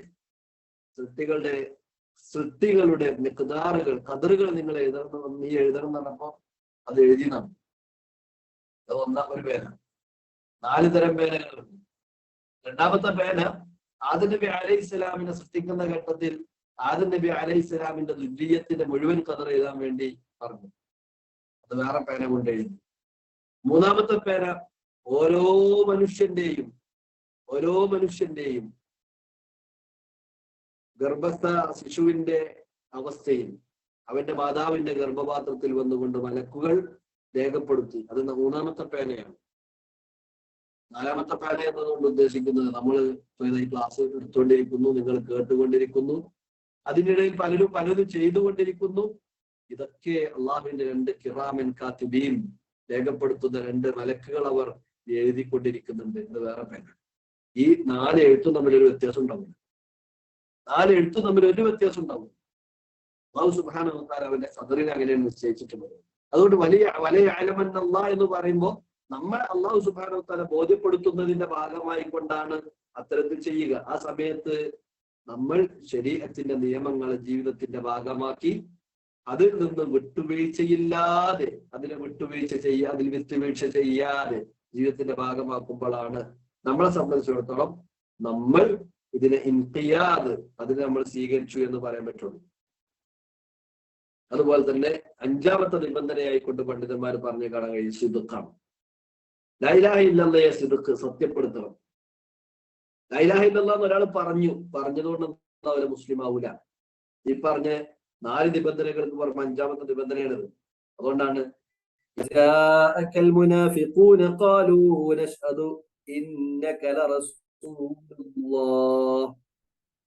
മുനാഫിക്കുകൾ നിന്റെ അടുക്കൽ വരും, നബിയോട് പറയാ, മുനാഫിക്കുകൾ നിന്റെ അടുക്കൽ വരും. ഖാലു, എന്നിട്ട് അവർ പറയും, നശ്ഹദു, ഞങ്ങൾ സാക്ഷ്യം വഹിക്കുന്നു, ഇന്നക ലറസൂലുള്ളാഹ്, അങ്ങ് അല്ലാഹുവിന്റെ റസൂലാണെന്ന് ഞങ്ങൾ സാക്ഷ്യം വഹിക്കുന്നു.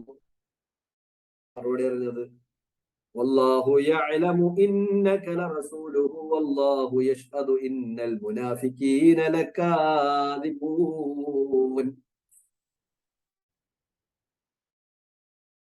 അല്ലാഹു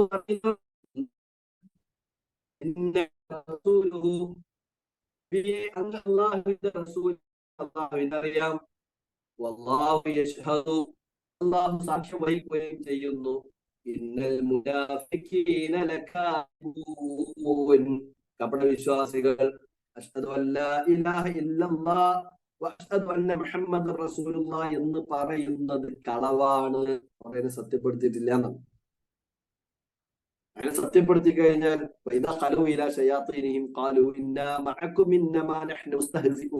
എന്നവർ പറയില്ലായിരുന്നു. മുഹമ്മദ് മുസ്തഫ സല്ലല്ലാഹു അലൈഹി വസല്ലമയെയും മുഹമ്മദ് നബി സല്ലല്ലാഹു അലൈഹി വസല്ലമയിൽ വിശ്വസിച്ച വിശ്വാസികളുടെ കൂടെ നിൽക്കുന്ന ഘട്ടത്തിൽ അവരെന്ത് പറയും?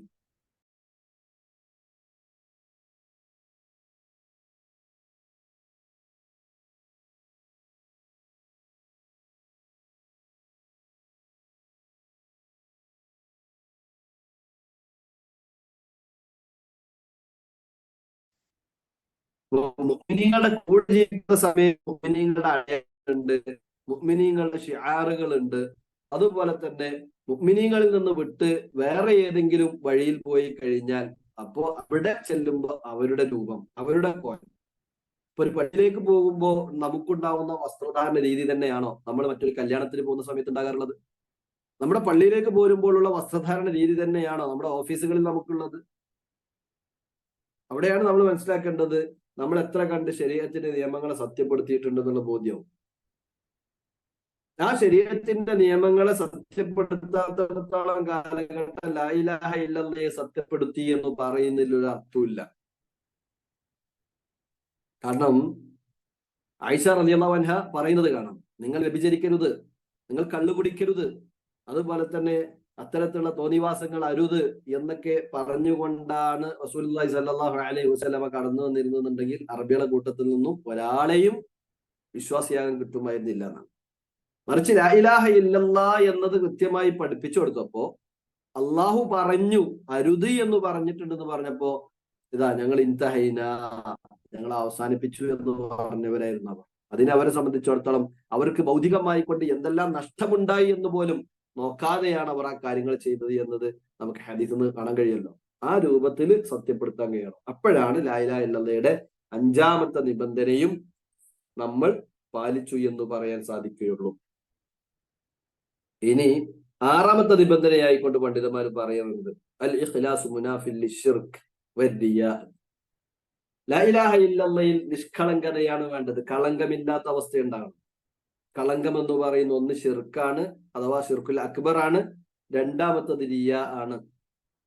നമ്മൾ എന്ത് ചെയ്യുകയാണെങ്കിലും വമാ ഉമിറു ഇല്ലാ ലിയഅബ്ദുല്ലാഹ മുഖ്ലിസീന ലഹുദ്ദീൻ ഹുനഫാഅ വയുഖീമുസ് സ്വലാത്ത വയുഅ്തുസ് സകാത്ത വദാലിക ദീനുൽ ഖയ്യിമ.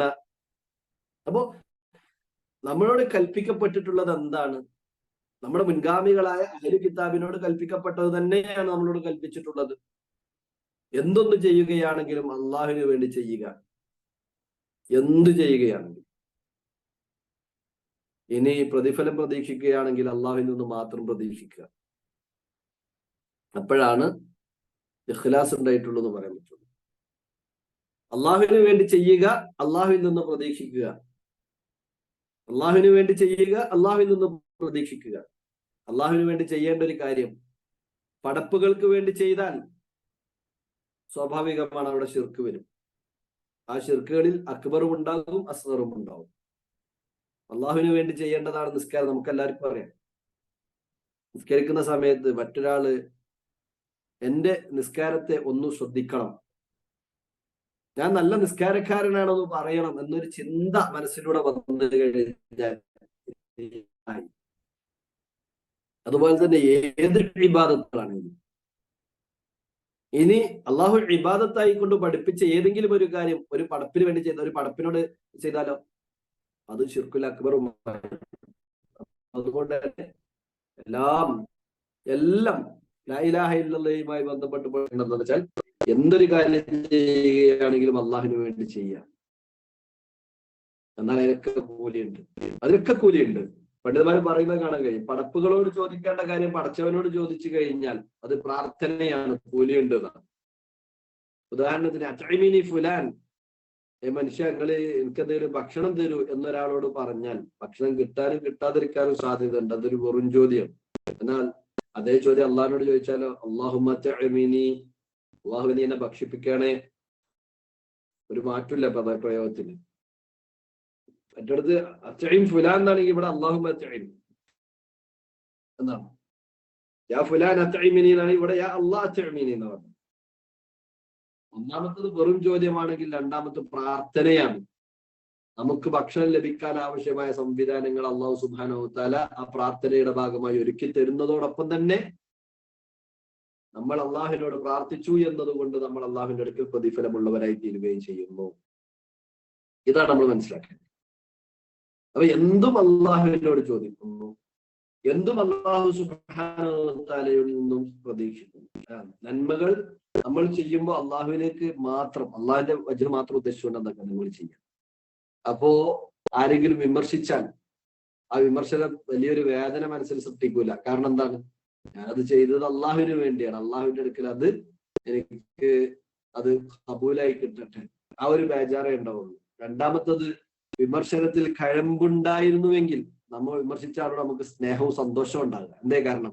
അള്ളാഹുവിന്റെ വജ്ഹ് മാത്രം ഉദ്ദേശിച്ചു ഞാൻ ചെയ്ത ആ പ്രവർത്തനത്തിൽ ഒരു കുറവ് വന്നപ്പോൾ അദ്ദേഹം അത് തിരുത്തി തരാൻ എന്റെ കൂടെ ഉണ്ടായി എന്ന സന്തോഷം ഉണ്ടാവുക.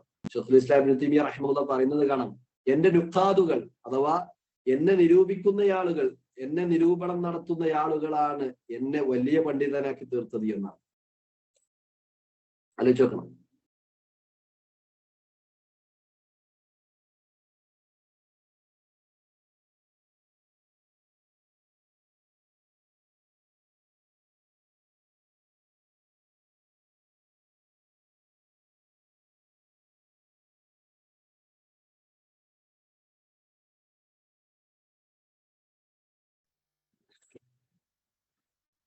ഒരു കോള് വന്നതായിരുന്നു, അവസാനിപ്പിക്കുകയാണ് ഏതായിരുന്നാലും.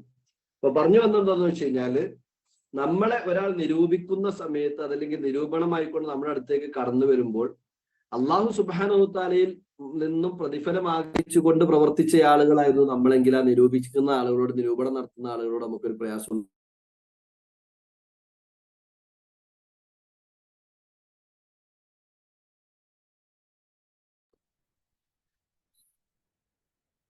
കാരണം അവർ നമ്മെ അള്ളാഹുവിന്റെ അടുക്കൽ കൂടുതൽ പുണ്യം ചെയ്യുവാൻ, അല്ലെങ്കിൽ കൂടുതൽ പുണ്യം ലഭിക്കുവാൻ ആവശ്യമായ കാര്യങ്ങൾ നമുക്ക് ചെയ്തു തന്നതായിട്ട് നമുക്ക് അവരെ കുറിച്ച് മനസ്സിലാക്കാൻ കഴിയുള്ളൂ. ഇനി അവസാനത്തെ നിബന്ധനയായിക്കൊണ്ട് സൂചിപ്പിക്കാനുള്ളത്, അവസാനത്തെ നിബന്ധന അൽ മഹബ്ബത്ത്, മഹബ്ബത്താണ്. ലാ ഇലാഹ ഇല്ലല്ലയോടുള്ള മഹബ്ബത്ത്. ലാ ഇലാഹ ഇല്ലല്ലയോട് ഒരിക്കലും വെറുപ്പുണ്ടാകാൻ പാടില്ല. ലാ ഇലാഹ ഇല്ലല്ലയോട് ഒരിക്കലും തന്നെ ദേഷ്യം ഉണ്ടാകാനും പാടില്ല. എന്ന് പറഞ്ഞാൽ അള്ളാഹു സുബ്ഹാനഹു വ തആല ഒരു കാര്യം പറഞ്ഞു, ഒരു പടപ്പ് വേറെ കാര്യം പറഞ്ഞു. ആ പടപ്പ് പറഞ്ഞ കാര്യം, ആ പടപ്പ് പറഞ്ഞ കാര്യത്തിനോടാണ് അള്ളാഹുവിന്റെ കാര്യത്തെക്കാൾ നമുക്ക് ഇഷ്ടമുള്ളത് എങ്കിൽ ലാ ഇലാഹ ഇല്ലല്ലയോട് നമുക്ക് ഇഷ്ടം ഉണ്ടായിട്ടില്ല എന്നർത്ഥം. അള്ളാഹു സുബ്ഹാനഹു വ തആല നമ്മളോട് പറഞ്ഞ കാര്യങ്ങളൊക്കെ അള്ളാഹ്ക്ക് ഇഷ്ടമുള്ള കാര്യങ്ങളാണ്. എന്ന് പറഞ്ഞാൽ നിസ്കരിക്കാൻ പറഞ്ഞു, അള്ളാഹ്ക്ക് ഇഷ്ടമായതുകൊണ്ട് പറഞ്ഞതാണ്. നോമ്പ് നോൽക്കാൻ പറഞ്ഞു, അള്ളാഹ്ക്ക് ഇഷ്ടമായതുകൊണ്ട് പറഞ്ഞതാണ്.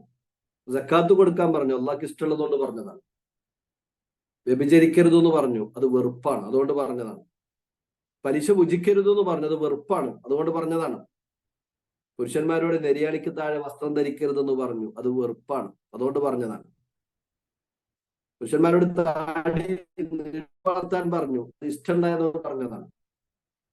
അപ്പോഴാണ് പറയുന്നത് എന്ത്, പലിശ തിന്നലിന് എന്താണ് പ്രശ്നം എന്ന് പറയുമ്പോ, എന്നിട്ട് അതിന് ന്യായം പറയുന്ന സമയത്ത് ആ ന്യായം ഇഷ്ടപ്പെട്ടുകൊണ്ട് പലിശയെ ഹലാലാക്കുമ്പോൾ ലാ ഇലാഹ ഇല്ലല്ലാഹയോടുള്ള മഹബ്ബത്ത് അവന് ഇല്ലാതെയാകുന്നു. താടി നീട്ടി വളർത്തുന്നത് അതിന് എന്താണ് നിങ്ങളുടെ മുഖത്തേക്ക് നോക്കുമ്പോൾ എന്ന് പറഞ്ഞ് കളിയാക്കി, എന്നിട്ട് എന്റെ കൂടെ ജീവിക്കണമെങ്കിൽ അതൊക്കെ ഒന്ന് ചെറുതാക്കണം എന്നൊക്കെ പറയുമ്പോൾ ആ ഇഷ്ടം പരിഗണിച്ച്, അയാളുടെ ഇഷ്ടം പരിഗണിച്ചുകൊണ്ട് ഇങ്ങനെ ഒരു മാസിയത്ത് ചെയ്യുമ്പോൾ അത് ലാ ഇലാഹ ഇല്ലല്ലാഹയോടുള്ള ഇഷ്ടക്കുറവോ വെറുപ്പോ ആണ്. ഇങ്ങനെ നോക്കിക്കഴിഞ്ഞാൽ ഈ പറഞ്ഞ കാര്യങ്ങളൊക്കെ ഒത്തുവരുമ്പോഴാണ് ഒരാൾ യഥാർത്ഥത്തിൽ ലാ ഇലാഹ ഇല്ലല്ലാഹ് അംഗീകരിച്ചവനായി തീരുന്നുള്ളൂ. മുഹബ്ബത്തിന്റെ തെളിവായിക്കൊണ്ട് പണ്ഡിതന്മാർ പറയാറുണ്ട്, വമിനന്നാസി മൻ യത്തഖിദു മിൻ ദൂനില്ലാഹി അൻദാദ യുഹിബ്ബൂനഹും കഹുബ്ബില്ലാഹ് വല്ലദീന ആമനൂ അശദ്ദു ഹുബ്ബൻ ലില്ലാഹ്. വമിനന്നാസ്, ജനങ്ങളുടെ കൂട്ടത്തിൽ ചില ആളുകളുണ്ട്. ആ ആളുകളുടെ പ്രത്യേകത എന്താണ്? മൻ യത്തഖിദു മിൻ ദൂനില്ലാഹി അൻദാദ, അവർ അള്ളാഹുവിന് പുറമെ ചില സമന്മാരെ, ചില നിദ്ദുകളെ, ചില പകരക്കാരെ സ്വീകരിക്കുന്നവരാണ്. യുഹിബ്ബൂനഹും, അവർ ആ പകരക്കാരെ ഇഷ്ടപ്പെടുന്നു, കഹുബ്ബില്ലാഹ്, അള്ളാഹുവിനെ ഇഷ്ടപ്പെടുന്നത് പോലെ. അത് പറയാ, വല്ലദീന ആമനൂ അശദ്ദു ഹുബ്ബൻ ലില്ലാഹ്. മുഅ്മിനീങ്ങളുടെ പ്രത്യേകത എന്താ? അവർ ഏറ്റവും കൂടുതൽ സ്നേഹിക്കേണ്ടത് അള്ളാഹിനെയാണ്. അള്ളാഹ് പറഞ്ഞിട്ടുണ്ട് എന്ന് പറഞ്ഞാൽ സ്നേഹത്തിന്റെ ഭാഗമായിക്കൊണ്ട് ആ പറഞ്ഞതൊക്കെ ജീവിതത്തിൽ പകർത്താൻ തയ്യാറാവും. അള്ളാഹ് പറഞ്ഞതിനെതിരിൽ ആരെന്തു പറഞ്ഞാലും അള്ളാഹുവിനോടുള്ള ഇഷ്ടം കാരണത്താൽ ആ പറഞ്ഞ ആളുകളോട് വെറുപ്പാണ് ഉണ്ടാവില്ല. ആ പറഞ്ഞ ആളോട് വെറുപ്പുണ്ടാവും. കാരണം എന്താ? താൻ സ്നേഹിക്കുന്ന, തന്നെ സ്നേഹിക്കുന്ന, തന്റെ റബ്ബിന്റെ കൽപ്പനകളെ ധിക്കരിച്ച് ജീവിക്കണമെന്നൊരാൾ പറയുമ്പോൾ എങ്ങനെയാണ് അയാളോട് ഇഷ്ടം ഉണ്ടാകുക, അയാളോട് വെറുപ്പുണ്ടാകുക എന്നുള്ളത് സ്വാഭാവികമാണ്. അതുകൊണ്ട് തന്നെ ലാ ഇലാഹ ഇല്ലല്ലയെ ഇഷ്ടപ്പെടാനും നമുക്ക് കഴിയേണ്ടതുണ്ട്. ഈ 7 നിബന്ധനകളാണ് ലാ ഇലാഹ ഇല്ലല്ലയുടെ ഷർത്തുകളായിക്കൊണ്ട് പണ്ഡിതന്മാർ പറഞ്ഞിട്ടുള്ളത്. ആ 7 നിബന്ധനകൾ നമ്മൾ മനസ്സിലാക്കുക. ഒന്നുകൂടെ ഞാൻ ഒരു സംക്ഷിപ്തമായി പറയുന്നു. ഒന്നാമത്തത് ഇൽമാണ്, രണ്ടാമത്തത് യഖീനാണ്, മൂന്നാമത്തത് ഖബൂലാണ്, നാലാമത്തത് ഇൻഖിയാദും, അഞ്ചാമത്തത് സിദ്ഖും, ആറാമത്തത് ഇഖ്ലാസും, ഏഴാമത്തത് മഹബ്ബത്തുമാണ്. ലാ ഇലാഹ ഇല്ലല്ലയ്ക്ക് 2 റുക്നുകളാണുള്ളത്. ഒന്നാമത്തത് ഇസ്ബാത്ത് ആണെങ്കിൽ രണ്ടാമത്തത് നഫിയുമാണ്. ഇതാണ് മൊത്തത്തിൽ നമ്മൾ ഇതുവരെ സൂചിപ്പിച്ചത്. ഈ നമുക്ക് എല്ലാവർക്കും അറിയാം, സമയം പറഞ്ഞതിൽ കൂടുതൽ എടുത്തിട്ടുണ്ട്. തുടങ്ങാൻ നമ്മൾ അല്പം വൈകി. അപ്പൊ അതുകൊണ്ട് തന്നെ ഒരല്പം കൂടുതൽ സമയം എടുക്കേണ്ടി വന്നിട്ടുണ്ട്. അതുകൊണ്ട് വിഷയത്തെ പെട്ടെന്ന് ക്രോഡീകരിക്കുന്നതിന്റെ ഭാഗമായി വളരെ സംക്ഷിപ്തമായിട്ടാണ് സൂചിപ്പിച്ചിട്ടുള്ളത്. അല്ലാഹു സുബ്ഹാനഹു വ തആല നമ്മൾ പറഞ്ഞ കാര്യങ്ങൾ പറഞ്ഞതിലുപരിയും കേട്ട കാര്യങ്ങൾ കേട്ടതിലുപരിയും ജീവിതത്തിൽ പകർത്തി ജീവിക്കുന്ന യഥാർത്ഥ വിശ്വാസികളിൽ നമ്മെ ഏവരെയും ഉൾപ്പെടുത്തി അനുഗ്രഹിക്കുമാറാകട്ടെ. ലാ ഇലാഹ ഇല്ലല്ലയെ അതിന്റെ റുക്നുകളും ഷർത്തുകളും ഒക്കെ സമ്പൂർണമായ നിലക്ക് മനസ്സിലാക്കി ജീവിതത്തിൽ പകർത്തി അള്ളാഹുവിന്റെ വജ്ഹ് കാണുന്ന, സ്വർഗത്തിൽ വെച്ച് സിയാദത്ത് എന്ന പദവി ലഭിക്കുന്ന അള്ളാഹുവിന്റെ മുഖം കാണുവാനുള്ള തൗഫീഖ് അള്ളാഹു നമുക്ക് നൽകി അനുഗ്രഹിക്കുമാറാകട്ടെ. അള്ളാഹു സുബ്ഹാനഹു വ തആലയെ കാണുക എന്നത് എല്ലാവരുടെയും ഇഷ്ടമായിരിക്കണം. അള്ളാഹുവിനെ സ്നേഹിക്കുന്നവർക്ക് മാത്രമാണ് അള്ളാഹുവിനെ കാണാനുള്ള ഇഷ്ടം ഉണ്ടാവുള്ളൂ. ആ ഇഷ്ടം മനസ്സിൽ നമ്മൾ ഉണ്ടാക്കിയെടുക്കണം. അള്ളാഹുവിനോട് സദാസമയം നമ്മൾ പ്രാർത്ഥിച്ചു കൊണ്ടിരിക്കണം. അല്ലാഹുമ്മ യാ മുഖല്ലിബൽ ഖുലൂബ് സബ്ബിത് ഖൽബി അലാ ദീനിക്. തെറ്റിപ്പോകുവാനുള്ള സാഹചര്യങ്ങൾ ധാരാളമാണ്. പല രൂപത്തിലാണ് കടന്നു വന്നുകൊണ്ടിരിക്കുന്നത്. ദുൽമുകൾ, അതിക്രമങ്ങൾ തിരമാലകൾ അടിക്കുന്നത് പോലെ ഒന്നിനു പുറകെ ഒന്നായിക്കൊണ്ട് കടന്നു വന്നുകൊണ്ടിരിക്കുന്നു. കൂരിട്ടുകൾ കട്ടപിടിക്കുന്നത് പോലെയാണ് ഈ ജീവിതത്തിലേക്ക് ദുൽമുകൾ കടന്നു വരുന്നത്. ആ ഘട്ടത്തിലൊക്കെ സൂക്ഷ്മതാബോധത്തോടുകൂടി, ഇഖ്ലാസോടുകൂടി, മഹബ്ബത്തോടുകൂടി, സിദ്ഖോടുകൂടി ഒക്കെ ലാ ഇലാഹ ഇല്ലല്ലയെ മനസ്സിലാക്കി ആ രൂപത്തിൽ ജീവിതത്തിലേക്ക് കാര്യങ്ങൾ കൊണ്ടുവരാൻ നമ്മൾ ശ്രമിക്കുക. അല്ലാഹു സുബ്ഹാനഹു വ തആല നിന്നും ഇത് സ്വീകരിക്കുമാറാകട്ടെ. അഖൂലു ഖൗലി ഹാദാ അസ്തഗ്ഫിറുല്ലാഹ ലി വലക്കും വലിസായിരിൽ മുസ്ലിമീന മിൻ കുല്ലി ദംബ് ഫസ്തഗ്ഫിറൂഹു ഇന്നഹു ഹുവൽ ഗഫൂറുർ റഹീം. വസല്ലല്ലാഹു അലാ മുഹമ്മദ്. അസ്സലാമു അലൈക്കും വറഹ്മത്തുള്ളാഹി വബറകാതുഹു.